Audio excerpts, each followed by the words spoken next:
Hello friends, সবাইকে প্রথমে জানাই শুভ জন্মাষ্টমী। এই পবিত্র দিনে শ্রীকৃষ্ণের আশীর্বাদ সবাই জীবনে আনন্দে ভরিয়ে তুলুক। আজ হলো জন্মাষ্টমী। আজ সকাল সকাল বেরিয়ে পড়েছিলাম গোপালের জন্য কয়েকটি সাজগোজের জিনিস আনতে। পাশে কাকিমণিদের বাড়ির গোপালের জন্য কয়েকটি জিনিস এনেছিলাম। জিনিসগুলো দিতে গিয়ে দেখলাম তারা ভোগ বানাতে ব্যস্ত। ভোগের আয়োজন শুরু করে দিয়েছে প্রায়ই। এদিকে ওরা ভোগের আয়োজন করছিল। এটা হলো কাকিমণিদের বাড়ির মন্দির। এখানে দেখো সব গোপালদের রাখা ছিল। তারপর আমিও আমাদের বাড়িতে ভোগ বানাতে শুরু করে দিলাম। এখানে মা তাল চালছিল, তালের রস বার করছিল। এমন পুজো বা কোনো অকেশনে মায়ের সাথে বসে কাজে হাত লাগাতে আমার খুব আনন্দ হয়। তারপর আমি আর মা মিলে এক এক করে ভোগগুলো রেডি করতে থাকি। এই জন্মাষ্টমীর পালনের প্রধান কারণ হলো শ্রীকৃষ্ণ অষ্টম অবতারের জন্মদিনের দিন উদযাপন করা হয়। এটি হিন্দু ধর্মের অন্যতম গুরুত্বপূর্ণ উৎসব। শ্রীকৃষ্ণের জন্ম হয়েছিল মথুরার কারাগারে তার পিতা বাসুদেব এবং মাতা দেবকীর অষ্টম সন্তান হিসাবে। তার জন্ম হয়েছিল ভাদ্র মাসের কৃষ্ণপক্ষের অষ্টমী তিথিতে, মধ্যরাতে যখন ঝড় এবং প্রবল বৃষ্টি হচ্ছিল।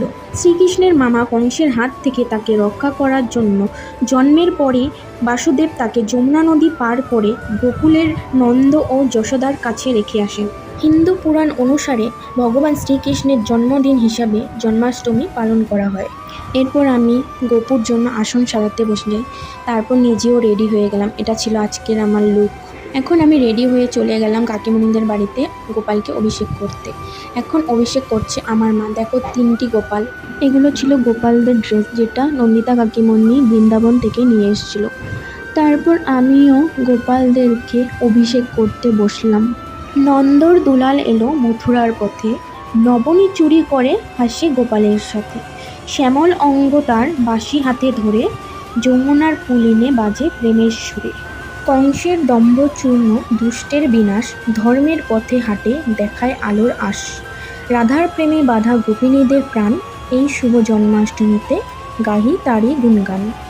এরপর গোপালকে অভিষেক করে গা মুছিয়ে নতুন জামা কাপড় পরিয়ে তাকে সাজিয়ে তুললাম সুন্দর করে। শ্রীকৃষ্ণের প্রিয় জিনিসগুলোর মধ্যে কিছু বিশেষ জিনিস হলো কৃষ্ণের বাঁশি তার অন্যতম প্রিয় জিনিস এবং তার সঙ্গে ওতপ্রোতভাবে জড়িত। বাঁশির সুর দিয়ে তিনি গোপীদের এবং পশু পাখিদের মুগ্ধ করতেন।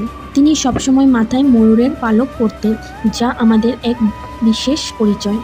কৃষ্ণ তুলসী পাতা খুব ভালোবাসেন এবং তুলসী ছাড়া কোনো ভোগই সম্পূর্ণ না। এরপর আমাদের ঘরে মা ভোগ লাগিয়ে দেন গোপালকে। ভোগ লাগাতে মা ব্যস্ত। গোপালকে সম্পূর্ণভাবে